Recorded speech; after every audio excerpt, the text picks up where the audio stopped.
Vincent van Gogh was born on March 30, 1853, into a Dutch Reformed Church family in Groot-Zundert in the predominantly Catholic province of North Brabant in the Netherlands. Vincent was the oldest surviving child of Theodorus Van Gogh, a minister of the Dutch Reformed Church, and Anna Cornelia Carbentus.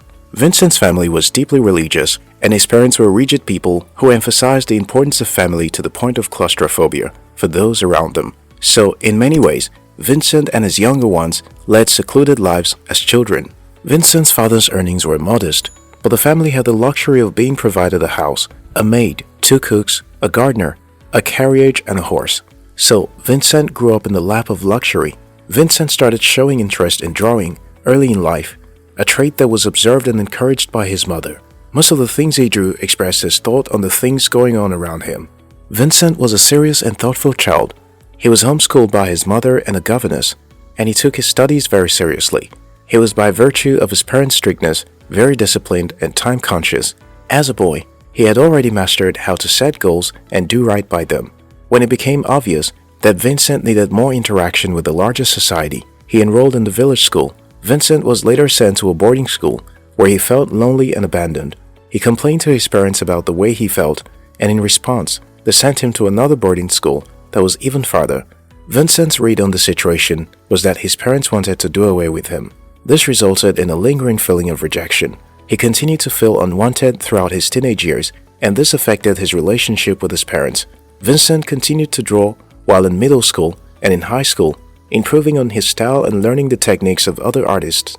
Vincent was so deeply unhappy that he paid attention to nothing at school. In his last year in high school, he abruptly left school and returned home.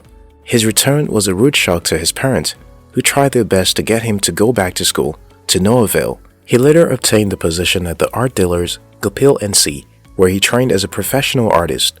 Upon the completion of his training, Vincent was transferred to another branch of his firm in London. Vincent continued to draw and paint, making various beautiful works of art. But things didn't go smoothly for Vincent.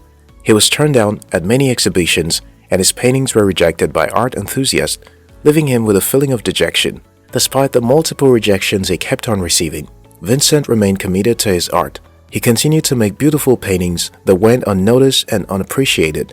Vincent eventually sold one of his paintings to a friend for a small amount of money. Yet, he was not deterred. Painting was his passion, and he never gave up on it on account of the multiple rejections he faced. Although Vincent never caught a break as an artist during his lifetime, his work started to catch on centuries later, so that his legacy as a legendary artist has outlived that of most painters who have ever lived.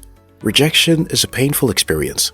It births self-doubt. People do not often feel the compulsion to second-guess themselves until the world tells them that they are not good enough by rejecting them. Rejection often doesn't bode well for our trust in our abilities.